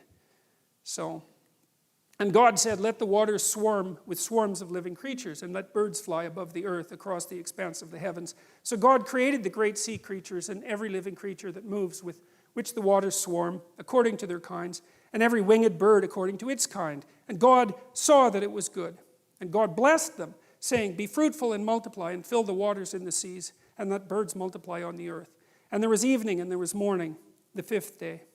And God said, let the earth bring forth living creatures according to their kinds, livestock and creeping things and beasts of the earth according to their kinds. And it was so.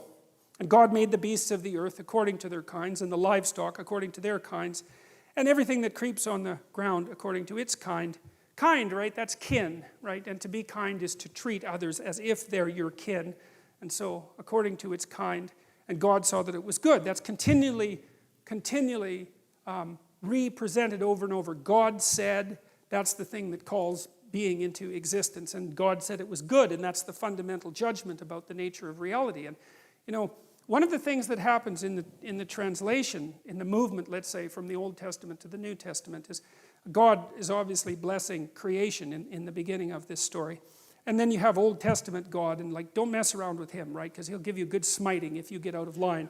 There's no doubt about that. And he's kind of an arbitrary character. And you know, lots of modern people think, well, how could you believe in a God like that? And it's like, when I read that, I think, well, the Old Testament people, that isn't how they thought. They thought, you better look the hell out because life is really difficult, and if you step out of line, you're going to get flattened, and God doesn't care, in some sense, whether you approve of him. It's like, what the hell does that have to do with anything? Obviously, you don't approve.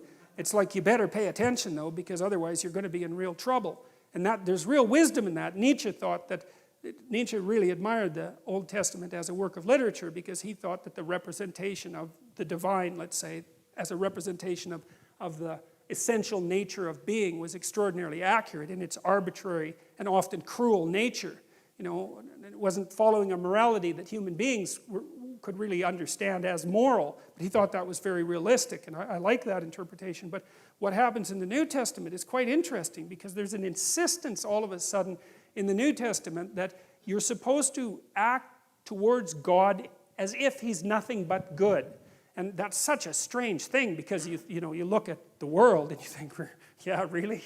Just good, eh? Well, the cancer and the earthquakes is kind of hard to fit into that picture. And, the terrible things that happen to children and all of that is very difficult to square with the notion of a good God, obviously. But then the underlying idea is that if you act in that manner, it makes it more likely to be true. It's something like that. And so I would consider that in some sense an act of both courage and faith. It's like you're going to make the case, like God makes at the beginning of the Bible, that being is in fact good. Now, you can't see it because, well, you get to see all the things about it that aren't so good. That's not the point. It's a metaphysical presupposition, something like that. It's a decision to act that way. I'm going to act as if being is good and to further that. And then the implicit idea is, well, there isn't any way that you can make things work out better than to do that. And so there's a courageous element to it, which I think is also expressed to some degree in the idea of Christ's voluntary sacrifice of his own life. His presupposition was something like, I'm going to act as if God is good, and I'm going to play that out right to the end. And now that becomes something like a divine pattern. And I believe there's wisdom in that because, again, most of the time that I've been wrestling with this sort of thing, I've always been looking at the opposite. I haven't been studying good, I've been studying evil. Because evil is easier to believe, especially after the 20th century. It's like, I think you have to be blind not to think about the things that happened in the 20th century as evil. And some of the things that happened were so brutal, it's just absolutely unimaginable. And, well, unless you imagine it. And it's right there. It's part of the historical record. And then I think, well, if there's something that's that terrible, it indicates as clearly as anything can that there's also something that's its opposite, and that's whatever it is that's the farthest away possible from that outcome. Now, that doesn't mean we can exactly say what it is, because it's easier to grip, in some sense, what it means to torture and break and hurt, and not to be able to conceptualize so clearly how you would have to act if you were acting in the exact opposite manner. But at least it implies that it exists, and I see that pattern being laid out in this dreamlike manner in the New Testament, and it has something to do with, it has something to do, and this is for sure, with the voluntary acceptance of mortality. Because, of course, that's the poisoned apple, right? The fact that everybody looks forward into the future to know that you're finite, and so is everything that you love. And it's very difficult for that not to poison your existence. And, well, there's no getting out of it, as far as we can tell, but there might be something like switching your attitude to it, and you could say, well, that's the price you pay for being.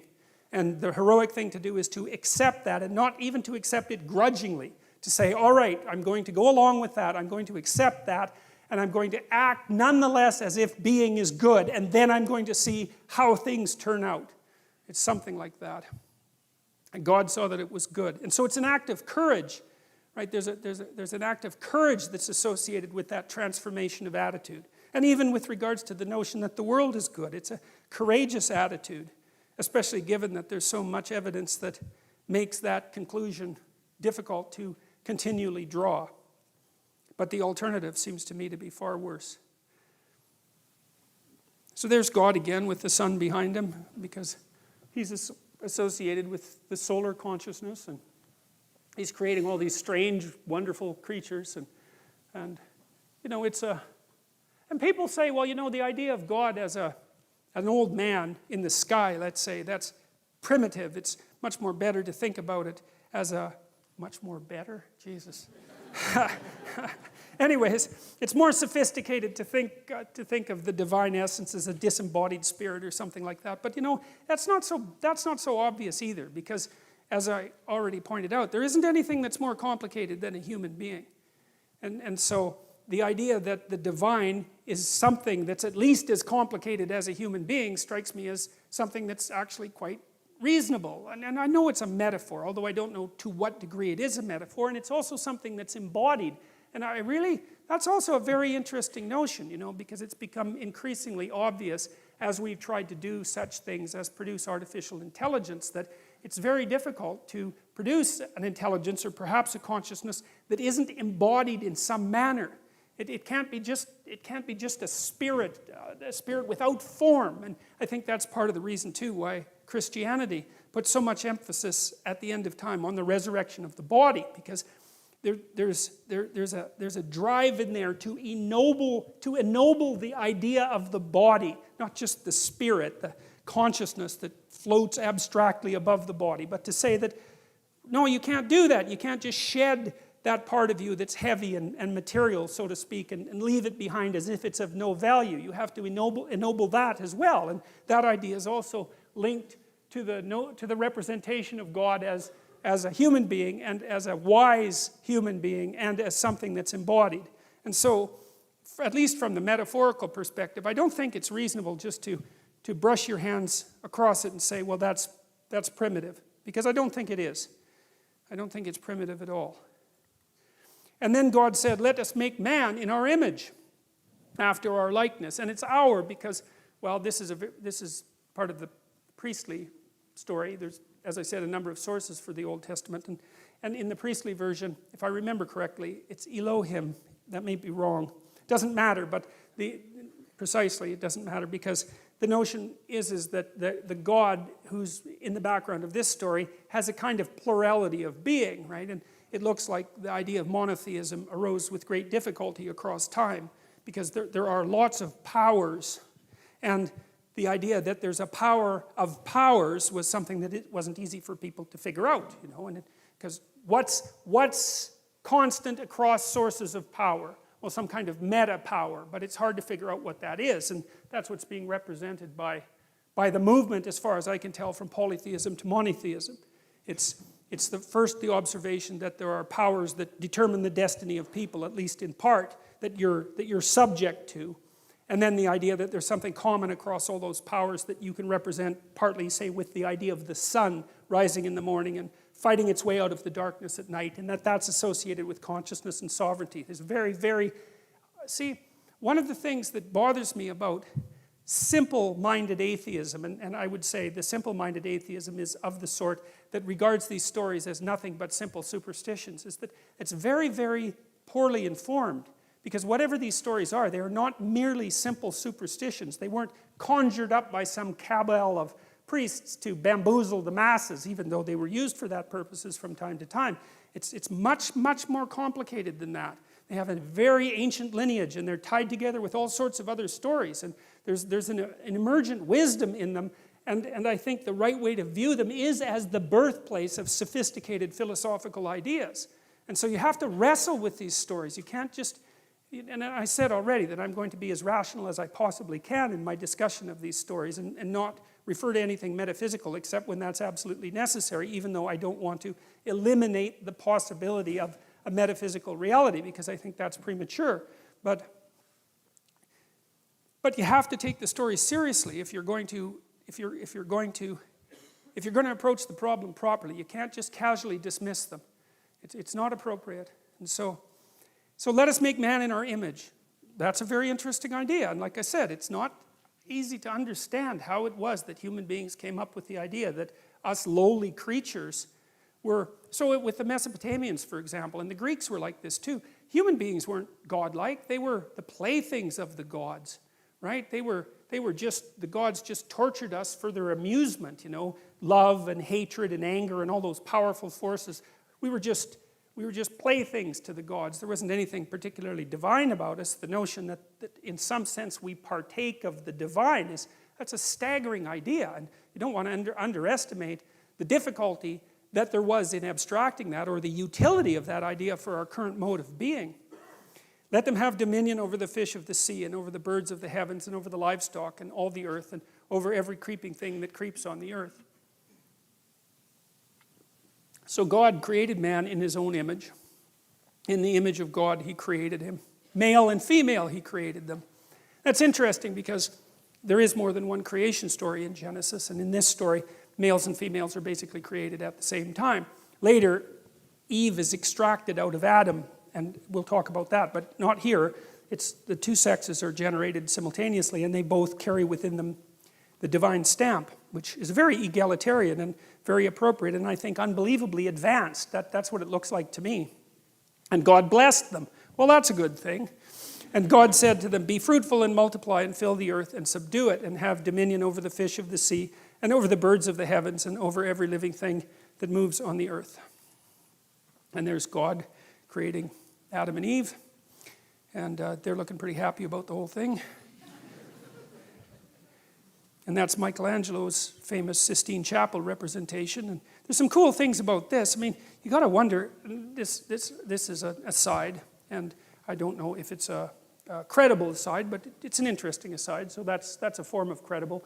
What the hell is God doing in this thing? You know, I mean, what is this exactly? And so there's been some interesting answers to that, and this is one of them. So there was a group of scientists about 20 years ago that were remarked on the precise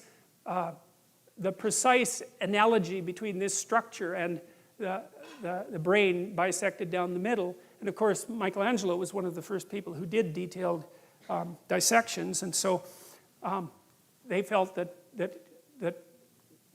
Michelangelo had put God inside the brain for some reason. And that seems to me to be associated with the notion that there's an analogy or a metaphorical identity between the notion of whatever God is and the structures that give rise to consciousness. And I think we really underestimate the degree to which consciousness is both, say, miraculous and not understood. I mean, you know, you have what appears to be an entirely material substrate, yet here you are, aware and self-aware and able to generate the world merely in some sense by looking at it. It really is remarkable, and that consciousness is dependent on something that wells up from deep within that material substrate that we don't understand at all. It's really a crazily remarkable thing, you know. And you hear a lot about scientific reductionism, but I'll tell you something that's kind of interesting, and it's a tangent too. You know, the guy that discovered DNA, I think it was Watson. And it's Watson and Crick, but I don't remember who wrote this book, but one of them, I don't remember which one, he believed that DNA was so complicated that it had to come from space. He didn't believe it could have possibly evolved on Earth. And so, like a lot of these people who are used as exemplars of scientific reductionism aren't like that at all when you actually read what they had to say, right? They were very aware of the limits of their own knowledge. And I mean, DNA is something really quite spectacularly remarkable. It's an eternal substance. It's been around for a very long time, and the idea that we understand it is a very stupid idea. And I would say that the same thing applies to the brain. Like we're scratching away at the surface of something we don't understand at all. And so it's quite interesting, I think, that, and maybe Michelangelo had enough gall to do that. It's certainly possible. I mean, he had enough gall to do dissections when the cost of that was death. You know, he had to rob corpses essentially to go and do it. So he wasn't, I would say, not particularly politically correct. So that's kind of interesting. And there's another representation of the same thing. And that's a funny one. I had to throw that in. I don't know how many of you know this, but there's this joke in the atheist community. I think it might have been started by Richard Dawkins, but that might be wrong, that it was just as reasonable to believe in the flying spaghetti monster as it was to believe in God. And that's the flying spaghetti monster, by the way. And so that's called touched by his noodly appendage. And anyways, it's not very sophisticated, but it is funny. So, and God blessed them, and God said to them, Be fruitful and multiply and fill the earth and subdue it and have dominion over the fish of the sea and over the birds of the heaven and over every living thing that moves on the earth. And God said, Behold, I have given you every plant yielding seed that is on the face of all the earth, and every tree with seed in its fruit. You shall have them for food. And to every beast of the earth, and every bird of the heavens, and to everything that creeps on the earth, everything that has the breath of life, I have given every green plant for food. And it was so. And God saw everything he had made, and behold, it was very good. And there was evening, and there was morning, the sixth day. Thus the heavens and the earth were finished, and all the host of them. And on the seventh day God finished his work that he had done, and he rested on the seventh day from all his work that he had done. So God blessed the seventh day and made it holy, because on it God rested from all his work that he had done in creation. And I like that too, you know. I did a lot of counseling work with people who were, coaching work, I guess, with people who were fairly spectacularly successful, and they were usually workaholics. You know, they're the sort of people that were like, they'd work 80 hours a week, just nonstop. That's just what they were like. And one of the things we were always trying to figure out was, well, how much should you work? Because one answer is you just work till you die, right? I mean, you just exhaust yourself. And, well, that's not a good idea. And then you have to figure out why that isn't a good idea. It's got to be something like this, is that you don't want to do so much work that the amount of work you do interferes with the amount of work that you could still do, right? Because if you work like mad for 2 weeks and then you have to lie in a hospital bed for a month, that obviously isn't very productive. So you have to figure out how much you can work diligently and then how much you have to recuperate so that you can get back up and work again. And, you know, people have basically settled on something like this and given it the divine imprimatur. That's one way of thinking about it, which is, well, you can toil away for 6 days, and no wonder, because you have to work, but you should rest at least 1 day out of 7, because otherwise, well, you don't appreciate life. That might be part of it. And plus, I think it's more a matter of iterability, you know, because one of the things that defines morality is the capacity to repeat something, right? So if something is properly structured in a moral manner, then you can do it over and over and over again without any degeneration. And so that's kind of like a relationship. If your relationship is negotiated, you can continue to negotiate it, and then you can have a relationship that lasts for a long time. You can do it today and next week and next month and next year. You can maintain it across time. And this, I would say, is the wisdom that's been garnered over God only knows what period of time, to say, well, look, I mean, even God needed to take a break and appreciate what was going on, and it's not such a bad thing for people to follow that pattern. And that's a good thing for modern people to know, because we seem to be, even though, you know, we're very wealthy by historical standards, our capacity to relax isn't exactly what it could be, and I think that's really hard on people. Okay, so I'm going to go over again the idea of the attributes of God. I talked about that a little bit last week, but I want to return to it because I think it's worth dwelling on a little bit, because we're trying to figure out what it is that people were trying to formulate when they were formulating these representations. And we've sort of come to the conclusion that there is an attempt to abstract out the nature of power from specific aspects of power, and there's some attempt to associate that with consciousness as that which gives rise to being itself, and there's some attempt to associate that consciousness with something that has a cosmic quality, whatever that might mean, and it's a statement that it has a cosmic quality rather than a discovery. It's a mere statement that there's something about consciousness that has world-generating significance, and also the implication that it's associated with human beings as well. It's a very interesting set of propositions, and I don't believe that they're simply refutable. Like it's a perfectly coherent argument, even though it's primarily made metaphorically. And so then, once again, I want to build up the framework of associations around the idea of God. One of the things that Freud did when he was interpreting dreams, and this is quite useful, you know, so if someone comes to me with a dream, then I have them tell me the whole dream, and then I get them to repeat it line by line, and then whenever they say a line and there's an object in it or a person or something like that, I ask them what that makes them remember, or what that thing means to them, or what comes to mind. And that's the associational technique, and it's predicated on the idea that your memory works by association. And you know that if you're daydreaming, you know, you go from one thing to another like a conversation does, and that you can take an idea that's at the center of a web of associations and by tracking the associations, you can kind of zero in on what the idea might mean. And then Jung expanded that by trying to, he called it to amplify the dream by thinking about narrative or literary or mythological similarities that might be associated with the narrative structure of the dream. And I think often that can be unbelievably useful, you know. And it's like the dream is an idea that's trying to come to birth. It's partly formulated, and then if you discuss it and amplify it, it's like you can speed along its transformation into a more articulated idea. And the dream is also something that, because your brain, your mind is trying to, with one foot in the unknown, it's trying to formulate what's out there in the unknown and to make it concrete. But it doesn't do that in one fell swoop. It doesn't just take potential and turn it into articulated ideas. It has to dream up what's out there first, projects its imagination out there to get a handle on what it might be. And then that's presented in the dream, and if you analyze the dream, you can make it more articulate. And so that's what we're going to do with the attributes of God, to build up the representational structure a little bit. So the hypothesis is that God is an abstracted ideal, formulated in large part to dissociate the ideal from any particular incarnation or man or ruler. And the underlying idea there too is that when the ruler becomes the ideal, the state turns into the biblical Egypt. And the biblical Egypt is a tyranny. And so there's a very, very solid idea in the Old Testament that I think took people, God only knows how long, to figure out that if you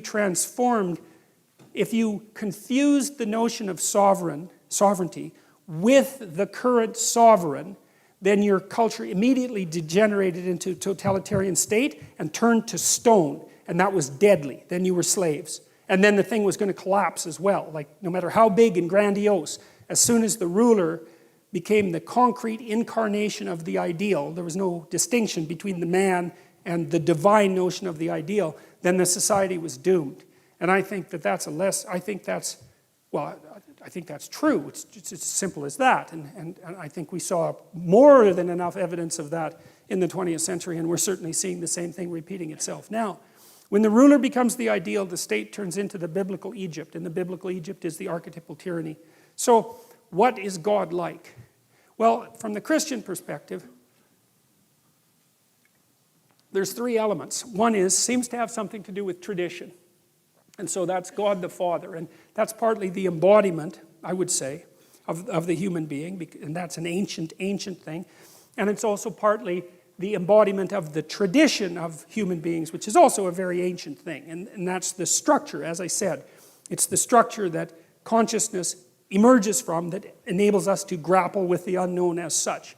And then there's the intermediary between that and Christ, say. That's the Holy Spirit. That's that bird.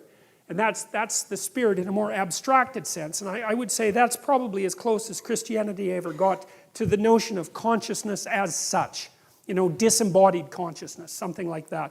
And then there's the notion of the suffering individual, and that's a very complicated idea. And it's something like, so there's this idea, an old idea, and I believe this was originally a Jewish idea, that something with the attributes of God, omniscience, omnipresence, and omnipotence, lacks something. So it's like a Zen cone. It's a really interesting idea, because you think, well, what in the world can something like that lack? And the idea is limitation. So something that's everything lacks limitation. And that idea, like when I first encountered that, just blew me away. I thought it was such a brilliant realization that there are advantages to not being able to do things. Partly because it gives you something to do. I suppose that's a big part of it, right? Is if you had everything you wanted at every moment at your fingertips, well, there's nothing, there's no story. And it's funny, because that happened to Superman, the cartoon character. By the 1980s, he could juggle planets, and you could bounce like hydrogen bombs off him and it'd be fine. And it's like everyone got bored because, well, what were we going to do to Superman? It's like you lob a hydrogen bomb at him and he just brushes it off and like combs his hair, and that's the end of that. And the whole cartoon series basically died because he didn't have any flaws. There's no story without the limitation. And I think that's an absolutely remarkable idea. And so part of the notion of Christ, and this is something that I've puzzled over for a long time, and I learned a lot of this from Jung, is that there's idea in Christianity that there's consciousness as such, which which in some sense is eternal. It stretches from the beginning of the time to the end of time, but it's this abstracted notion. But it lacks a certain kind of reality because it's not instantiated somewhere. It's not instantiated in a specific time and place in history. And so the idea of the Son, the third part of the Trinity, or one of the three parts of the Trinity, is the notion that tradition and consciousness as such also has to be embedded in history in a particular time and place. And so there's the archetypal embeddedness, and that would be the incarnation, and that's the perfect man, right, who accepts his mortality and acts in a virtuous manner. But it's the archetypal story of every individual as well. And there's a very strong strain in Christianity. I would say this is more pronounced in Orthodox Christianity, that the proper path of life is to take the tradition, let's say, and the spirit that's associated with consciousness as such, and to act it out in your life, in your own personal life, in a manner that's analogous to the manner in which Christ acted it out in his life. And what that means in part is the acceptance of the tragic preconditions of existence. And so that's partly betrayal, right? Betrayal by friends and by family and by the state. And it's partly punishment for sins that you did not commit, as well as the ones you did commit, and sometimes that's just a relief, but the arbitrary nature of justice, and also the fact of finitude. And the notion is that your duty, let's say, and the way to set things right in the cosmos is to accept that as a necessary precondition for being and to act virtuously despite that. And that's a very, very powerful idea as far as I'm concerned. And I'm also, the world's a weird place, and I've seen some very strange things in my life. And one of the things that I've seen is that, I've dealt with some people who were very, let's say, that they weren't on a good path. Let's put it that way. And one of the things that was really interesting about being around people like that, it was almost like they were surrounded by a gravitational field of sorts. I'm speaking metaphorically, obviously. And their worldview was so warped and twisted that if you came within contact of them, you all of a sudden started to play a part in their drama. And it was almost inevitable. They would maneuver and manipulate and interpret in a way that made you into the villain in their story, no matter what it was that you wanted to do. And unless you've encountered something like that, and many of you probably have, you don't know how powerful a pull that is. And so it's certainly possible that someone can act in like a gravitational object and bend things around them to fit their narrative, their unhappy and tragic narrative. But I've seen the opposite too, where people who were aiming upward with the best of their ability, and because of that, they had a positive effect on the people around them, and that ordered things around them in profound ways. And I think it's an open question, the degree to which the cosmos would order itself around you properly if you got yourself together as much as you could get yourself together. We know that things can go very, very badly wrong if you do things very badly wrong. There's no doubt about that. But the converse is also true. If you start to sort yourself out properly and then you have a beneficial effect on your family, first of all, that's going to echo down the generations, but it also spreads out into the community. And we are networked together. We're not associated linearly. We all affect each other. And so it's an open question, the degree to which acting out the notion the notion that being is good and the notion that you can accept its limitations and that you should still strive for virtue. It's an open question how profound effect that would have on the structure of reality if you really chose to act it out. And I've seen things, as I said, in my life that indicate that I do believe there's a metaphysical element to life as well as the rational, practical element. And I think there are times when those two things come together, and I've seen that happen. And so I don't think we know the limits of virtue. I don't think we know what true virtue could bring about if we aimed at it carefully and practically. And so the notion that there's something divine about the individual who accepts the conditions of existence and still strives for the good, I think that that's an idea that's very much worth paying attention to. And I think the fact that people have considered that idea for at least 2,000 years quite seriously is also an indication that there's at least something to be thought about in relationship to that. So that's kind of the Trinitarian idea. Same idea there. And you see, it's interesting too, because you have God the Father, essentially, who's coming out of this strange, you see, this isn't the sky exactly, and you see this very often in these old pictures. It's not exactly the sky, whatever the heaven was that people believed in. It's something it's like the sky opens and there's a dimension beyond the sky. It's something like that. And I wanted to show you this too, just to show you that this isn't only a Western conception. And it has something to do with mystical experience, because there's a bodhisattva. It kind of looks like he has a hat, but that's not a hat. That's a whole bunch of bodhisattvas going back to eternity, right? And this hole in the sky here is like a hole into time, and these things are recurring across time. It's the eternal recurrence of this redemptive archetype, and the sky opens up, and you can see that thing recurring and recurring and recurring. Same idea is basically, that's the blue Buddha, who's a healing entity, sitting in a mandala, which is like a representation of paradise. And it's the same idea. It's like reality opens up and reveals this image of perfection. And so it's a universal conception. And I think it's a representation of the possibility of the metaphysical and the physical coming together in some sort of communication. It's something like that anyways. And I mean, you have to remember that there's absolutely no doubt that people have metaphysical and religious experiences. That's an absolute fact. You can induce them chemically. You can induce them electrochemically. Lots of people who have epilepsy have epileptic prodromas that are associated with divine enlightenment. So Dostoevsky, for example, he had epilepsy, and that was really, I think, one of the things that made him a great author. And Dostoevsky would have this feeling that he was going to have an epileptic seizure, and he said that the feeling for him was that the world was opening up and he was becoming more and more and more enlightened, and he was just on the verge of grasping the essence of existence, and then he'd have an epileptic seizure. And for the subjective feeling was that much knowledge was just too much for him to bear. Well, you can say, well, that was a neurological abnormality, and fine, but God, he was Dostoevsky, and so you can't just brush that off. So so that's the Trinitarian idea fundamentally. And this notion here is the notion that, well, the cross is a funny thing, because the cross marks the center, and it's an X, and the X is the center of the world, like the X that a cathedral is, and it's the center of the world is where you are, because as a consciousness, you're the center of the world, and that center of the world is a place of betrayal and suffering and limitation. That's exactly what it is.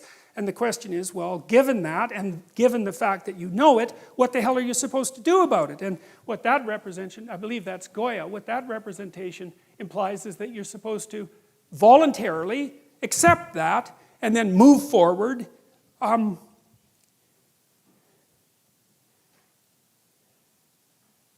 In good faith and with courage, that's the notion, and that you're supported.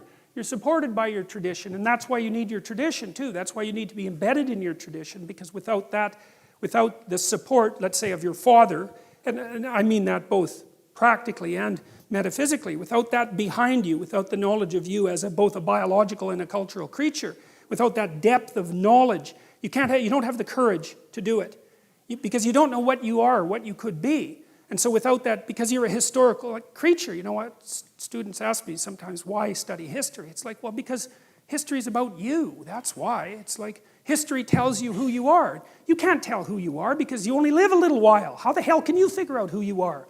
So you need all this collected wisdom and all this dream-like information and all this mythology and all this narrative to inform you about what you are beyond what you see of yourself. And you're pummeled down and people picked on you and there's 50 things about you that are horrible, and you've got a self-esteem problem and you're sort of hunched over and you've got all these problems, and so it's not easy to see, let's say, the divinity that lurks behind that unless you're aware of the heroic stories of the past and the metaphysics of consciousness, let's say. I don't think that you can have the courage to regard yourself as the sort of creature that can stand up underneath that intense existential burden and move forward in courage and grace. And of course, that's part of the reason that I'm talking about these biblical stories, and it's 9:30, so we're going to have to stop.